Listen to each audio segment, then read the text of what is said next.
few weeks, we've been talking about how you can use picture books to teach different subjects across the curriculum. Picture books are such a powerful tool, and I know we use them a lot in reading, sometimes in writing, but they're really helpful in science and social studies, and even to teach social emotional learning skills. Today, we're going to be talking about picture books in writing.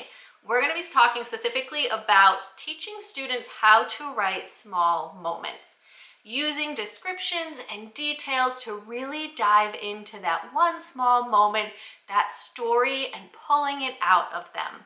Now, this is really tricky for kids because they want to tell you everything that happened from when they woke up to when they went to bed. And usually in between, it's just kind of a laundry list of the stuff that they did during the day. So the books that I'm going to share with you today each take one small moment of a child's day and really expands and adds those sensory details, especially to describe what it was like, what that moment was like. And these will make great mentor texts for you to use in your writer's workshop to teach students how to write small moments. By providing these examples and talking them through with students, then they really get an idea or a sense of what they should be writing. Now, I'm also going to share with you an interactive read-aloud lesson that you can grab from the Colorful Apple Book Club, and I'll leave a link to that in the description box down below. But at the end of this video, I'll share with you that lesson that goes along with one of the books that I am sharing today. Now, let's jump into those books that will make great mentor text for small moment writing.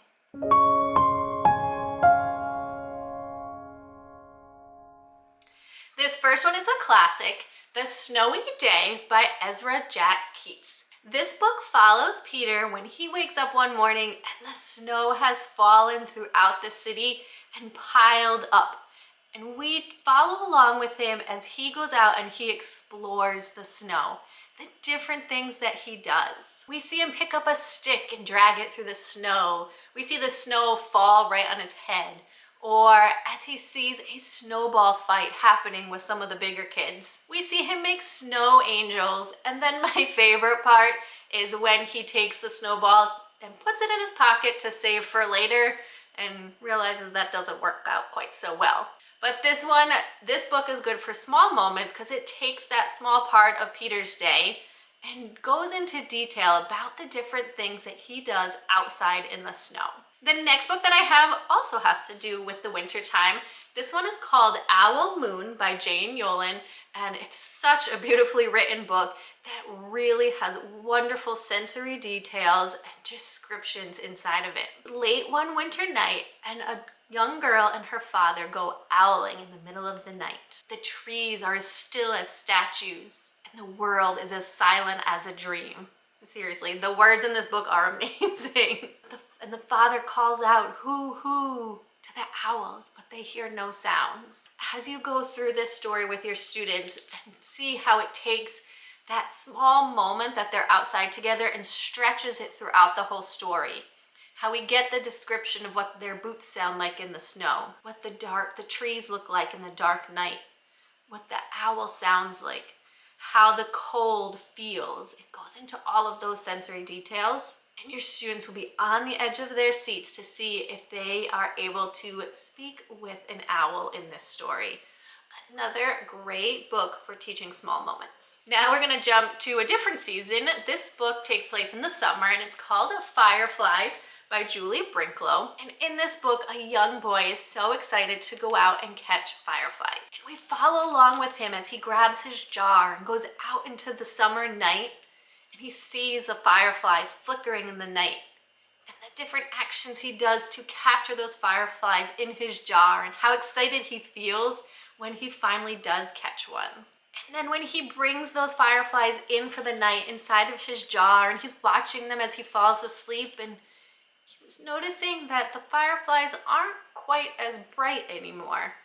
And that's when he realizes that he can't keep the fireflies and he must let them go. But the author really does a great job of showing how the boy in the story is feeling and explaining what the fireflies look like in the night, how bright and flashing they are, but then how that light starts to dim as he keeps them in the jar, and he comes to that realization that he needs to let them go and to be free, and how sad he is even though he knows he's made the right choice. Again, it captures that small moment in the night of going out and catching the fireflies and then releasing them. The next book that I have is called Blackout by John Rocco. And this story takes place on a hot summer night in the middle of the city, and the power goes out. The TV goes off, the phone doesn't work, mom can't use her computer, dad can't cook dinner. The family doesn't really know what to do because they're so used to using electricity for all of their different things. And so the family goes up to the rooftop of their apartment building to escape the heat. As I said, it's the middle of summer and it's really hot. And they realize all the other families in the block are outside too. And they realize that everyone else is having fun in different ways that don't involve types of technology. They don't need a phone or a computer. They're having fun talking, rollerblading, eating the ice cream before it melts.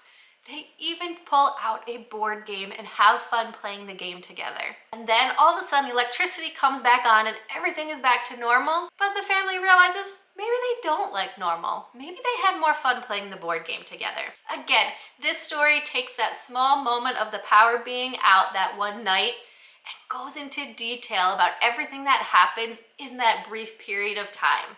Talking with your students about how they can, instead of taking what happened throughout the whole day and everything that led up to that moment, just that small moment, and really stretching it out and talking about the different tiny things that they see or they hear or they felt during that moment. Blackout is another great mentor text for talking about small moments. Shortcut by Donald Cruz is another good book for small moments.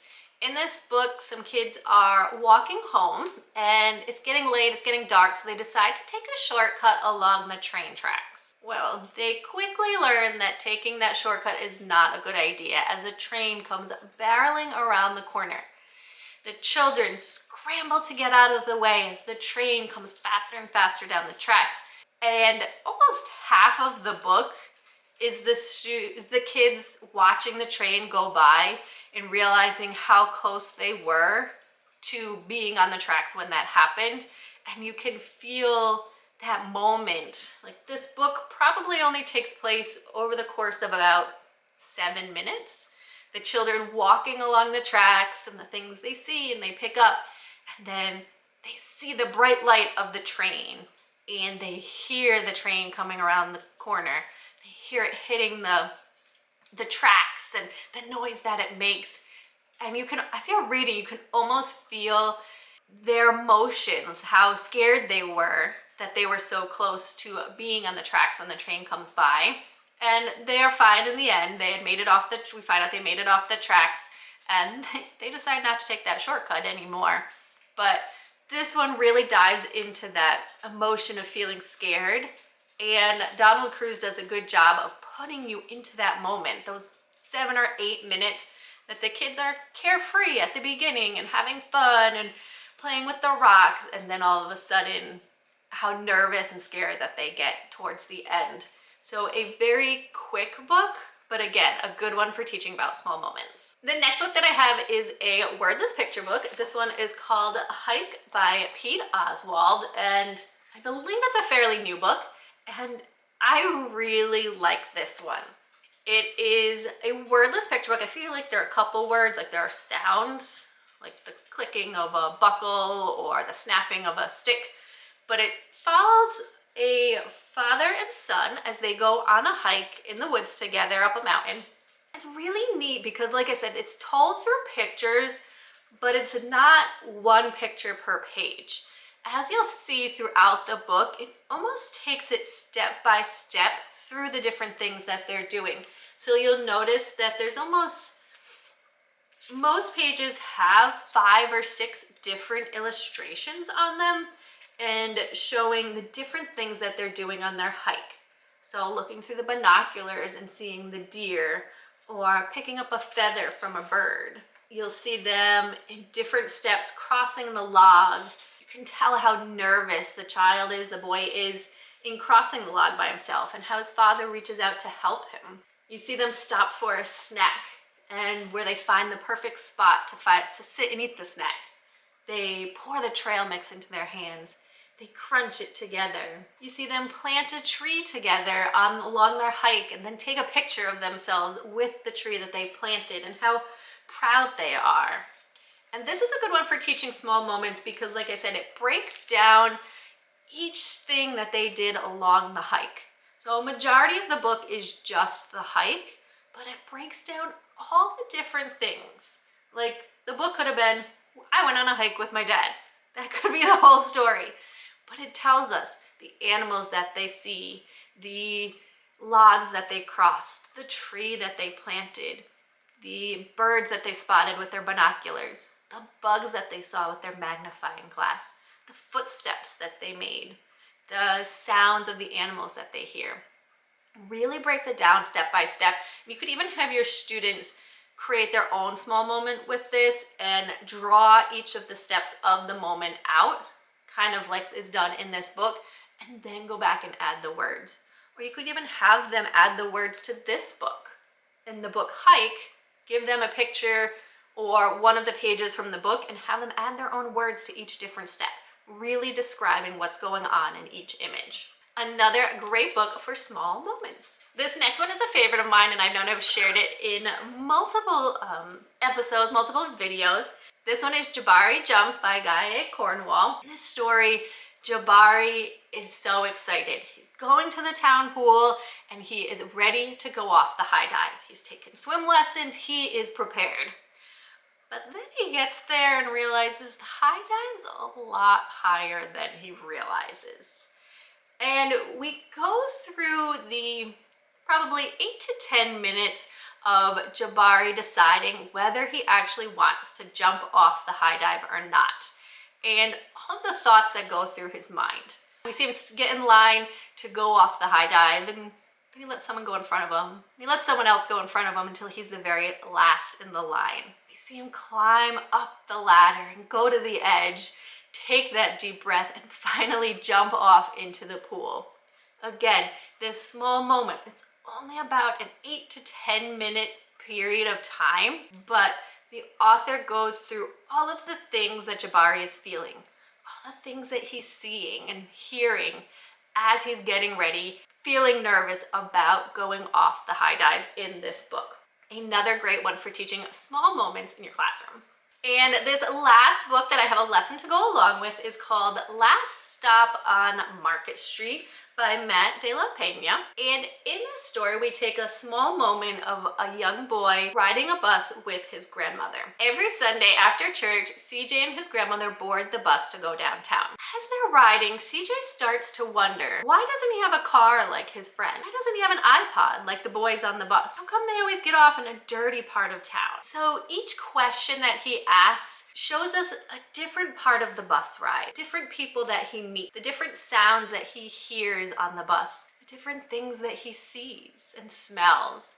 Again, bringing those sensory details into this quick bus ride, this quick small moment on the bus with his grandmother. And now you can take this with your students and use it as a mentor text. I use discussion questions, which I print out on Post-it notes and stick right in the book, so that way I can prompt those conversations as I'm reading during this interactive read aloud, pointing out the different parts of small moments to students. Then we add those to an anchor chart so that they have that visual of what a small moment is. Then we have students create their own small moment story. What are the different sounds and things that they see, and what are the different parts of that small moment, and put together this fun craftivity where students create a bus of their own with those parts of the small moment. So Last Stop on Market Street is another great book for teaching this writing skill, and I'll leave a link to the lesson plan down in the description box so that you can grab that and use it in your classroom. It is a part of the Colorful Apple Book Club membership, and I'll leave a link to that as well